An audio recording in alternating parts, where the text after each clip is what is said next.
ये दिल भी उसी पर मरता है जो हमारी कदर नहीं करता है। आरव को ये बात तब समझ आई जब उसके हाथ में मोबाइल था और सामने वही सीन लिखा हुआ मैसेज जिसका जवाब वह 3 दिन से इंतजार कर रहा था।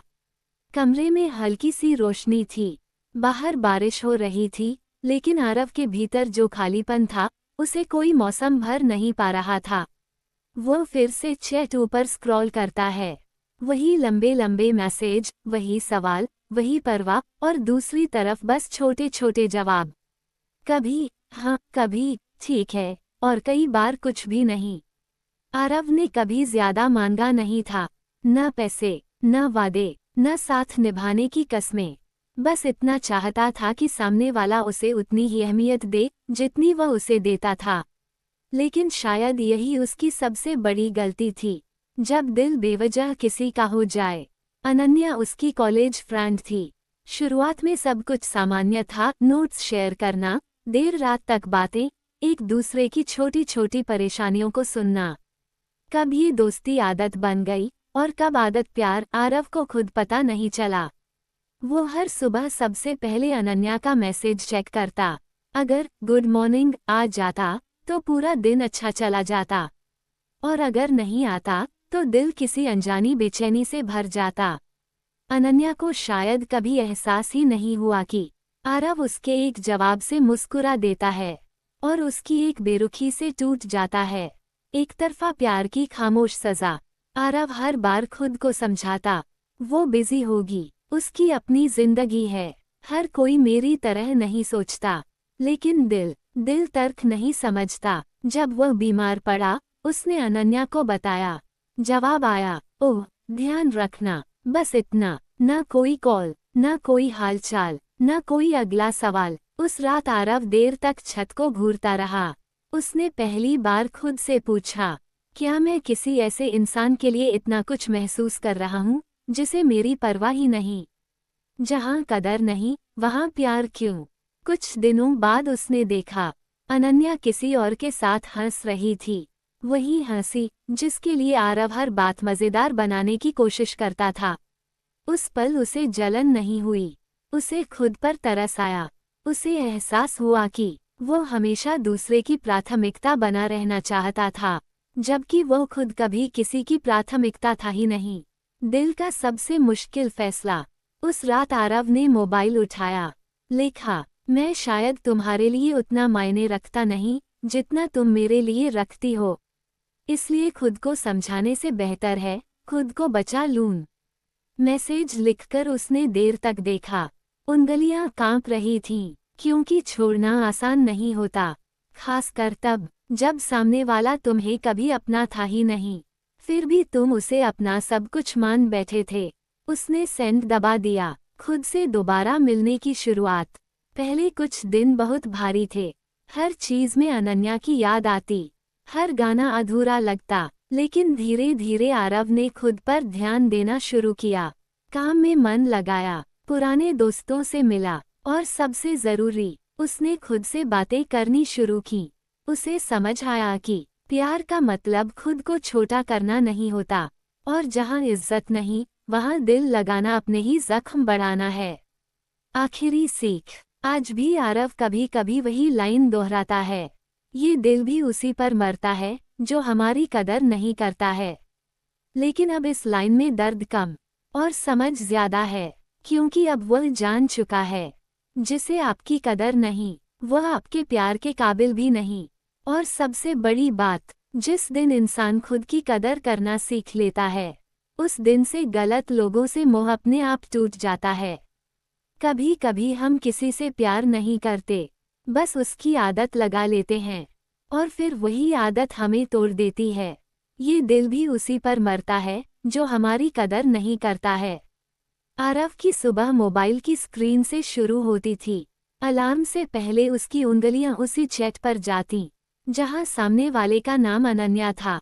अगर गुड मॉर्निंग लिखा दिख जाता तो दिन आसान लगता, और अगर नहीं तो बिना वजह दिल भारी हो जाता। कॉलेज की दोस्ती कब रातों की आदत बन गई, आरव को पता ही नहीं चला। वो हर बात बताता था, आज क्या खाया, किससे मिला, मन क्यों उदास है, और अनन्या वो सुनती थी। कभी कभी आरव को कभी शिकायत नहीं थी।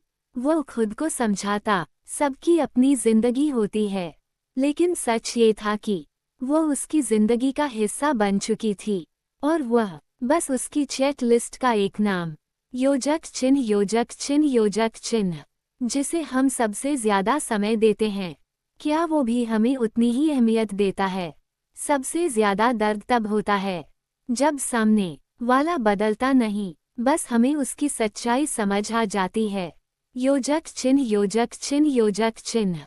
आरव बीमार था, तेज बुखार, बदन में दर्द। उसने अनन्या को मैसेज किया। जवाब आया, ओह ध्यान रखना, बस। कोई कॉल नहीं, कोई अगला सवाल नहीं। उसी दिन आरव ने पहली बार महसूस किया वो हमेशा समझने वाला ही क्यों है। कुछ दिनों बाद उसने देखा अनन्या किसी और के साथ हंस रही थी। वही हंसी जिसके लिए वह खुद को थका देता था। उसे जलन नहीं हुई, उसे शर्मिंदगी हुई खुद से, क्योंकि वह उस इंसान से उम्मीद कर रहा था जो उसे कभी अपना मानता ही नहीं था। प्यार वहीं मर जाता है जहां कदर मर चुकी होती है। कभी कभी किसी को छोड़ना, किसी और को नहीं, खुद को बचाना होता है। उस रात आरव ने आखिरी मैसेज लिखा, मैं तुम्हारे लिए शायद उतना जरूरी नहीं जितना तुम मेरे लिए हो, इसलिए अब खुद को समझाना बंद कर रहा हूँ। सेंड दबाते वक्त हाथ कांप रहे थे, क्योंकि दिल आज भी वही था जहाँ कदर कभी थी ही नहीं। कुछ दिन टूटे हुए थे, लेकिन धीरे धीरे आरव ने खुद को जोड़ना शुरू किया। उसे समझ आया प्यार में सबसे पहले खुद की इज्जत बचानी चाहिए। आज भी वह वही लाइन दोहराता है, ये दिल भी उसी पर मरता है जो हमारी कदर नहीं करता है, लेकिन अब वो मुस्कुरा देता है क्योंकि अब उसका दिल गलत जगह रुकना नहीं जानता। अगर आप भी किसी ऐसे इंसान से प्यार कर रहे हैं जो आपकी कदर नहीं करता, तो याद रखिए आपका दिल किसी बेहतर इंसान के लायक है, लेकिन ये बात समझने में कभी कभी पूरी जिंदगी लग जाती है। वो सुबह जो हर रोज उम्मीद लेकर आती थी, आरव की सुबह हमेशा एक जैसी होती थी। आंख खुलते ही मोबाइल हाथ में, बिना दांत ब्रश किए, बिना बिस्तर छोड़े, सीधे उसी चैट पर। अनन्या, अगर उसका मैसेज आ गया होता तो दिन अपने आप अच्छा हो जाता, और अगर नहीं तो बिना वजह मन भारी। वो खुद से कहता, इतनी छोटी बात पर असर क्यों पड़ता है, लेकिन दिल से सवाल पूछना आसान है, जवाब पाना नहीं। कब दोस्ती आदत बन गई। कॉलेज के पहले साल में दोनों मिले थे। सामान्य सी पहचान, फिर नोट्स, फिर बातें, फिर देर रात के मैसेज। कब आरव को आदत हो गई हर बात अनन्या को बताने की, उसे पता ही नहीं चला। खुशी हो अनन्या, दुख हो अनन्या, कोई उपलब्धि सबसे पहले अनन्या। और अनन्या वह सुनती थी, कभी ध्यान से, कभी औपचारिक रूप से। एक तरफा होने का एहसास। आरव हर बार पहल करता, कॉल वही करता, मैसेज वही करता, मिलने की बात वही छेड़ता। अगर वह एक दिन चुप हो जाए तो सामने से कोई सवाल नहीं आता। यहीं से कहानी एक तरफा होने लगती है। लेकिन इंसान तब भी मानने को तैयार नहीं होता। वह सोचता है शायद वो ऐसी ही है, सब लोग मेरी तरह एक्सप्रेसिव नहीं होते। बीमार पड़ना और सच से टकराना। एक दिन आरव तेज बुखार में पड़ा था, शरीर टूट रहा था। उसने अनन्या को मैसेज किया, आज बहुत बुरा हाल है। जवाब आया, ओह ध्यान रखना, बस। न कॉल, न अगला सवाल, न हालचाल। उस रात आरव को बुखार से ज्यादा उस एक लाइन ने तोड़ा। जब आप खुद को छोटा करने लगते हैं, धीरे धीरे आरव बदलने लगा। वो खुद को एडजस्ट करने लगा। अगर अनन्या देर से जवाब दे, कोई बात नहीं। अगर वह मिलने से मना करे, ठीक है, अगली बार। अगर वह रूखी हो, शायद उसका दिन खराब होगा। प्यार में इंसान दूसरे को नहीं, खुद को बदलता चला जाता है।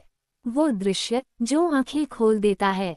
एक दिन आरव ने देखा, अनन्या किसी और के साथ थी, हंसती हुई, खुलकर, वही हंसी जिसके लिए वह महीनों तरसता रहा। उसे गुस्सा नहीं आया, उसे दर्द भी नहीं हुआ, उसे पहली बार खुद पर तरस आया। सवाल जो अंदर से उठता है। उस रात वो सो नहीं पाया। छत को देखता रहा। उसने खुद से पूछा, क्या मैं किसी ऐसे इंसान के लिए अपनी अहमियत खो रहा हूँ, जो मुझे कभी अहम मानता ही नहीं। ये सवाल आसान नहीं था, लेकिन जरूरी था। आखिरी मैसेज। अगली रात उसने मैसेज लिखा, मैं हमेशा तुम्हारे लिए उपलब्ध रहा, लेकिन अब थक गया हूँ। शायद मैं तुम्हारी जिंदगी में उतना जरूरी नहीं हूँ। सेंड करने से पहले उसकी उंगलियां कांप रही थीं, क्योंकि छोड़ना प्यार से भी मुश्किल होता है। खालीपन की शुरुआत। मैसेज के बाद कोई जवाब नहीं आया। पहले दिन, दूसरे दिन, तीसरे दिन, और यहीं से आरव की असली लड़ाई शुरू हुई। खुद से खुद को जोड़ने का सफर। उसने खुद को व्यस्त रखा, काम में डूबा, पुराने दोस्तों से मिला, लेकिन रातें अब भी भारी थीं। धीरे धीरे उसने एक बात समझी। वह अनन्या को नहीं, उस एहसास को मिस कर रहा था कि कोई उसे जरूरी समझता है। खुद की कदर करना सीखना। एक दिन उसकी माँ ने कहा, जो तुम्हें बार बार रुलाए, वो तुम्हें कभी खुश नहीं रख पाएगा। ये बात सीधे दिल में लगी। आरव ने पहली बार खुद को आईने में देखा और खुद से कहा, मैं भी किसी की पहली पसंद बन सकता हूँ। सुकून की वापसी। अब वो मोबाइल सुबह उठते ही नहीं देखता। अब वो जवाब का इंतजार नहीं करता। और सबसे बड़ी बात, अब वो खुद को कम नहीं समझता। आखिरी सीख। आज आरव जब किसी टूटे दिल वाले को देखता है, तो बस यही कहता है, अगर आप भी किसी ऐसे इंसान से प्यार कर रहे हैं जो आपकी कदर नहीं करता, तो याद रखिए, आपका दिल किसी बेहतर इंसान के लायक है। क्योंकि जहाँ कदर नहीं, वहाँ प्यार सिर्फ दर्द बन जाता है।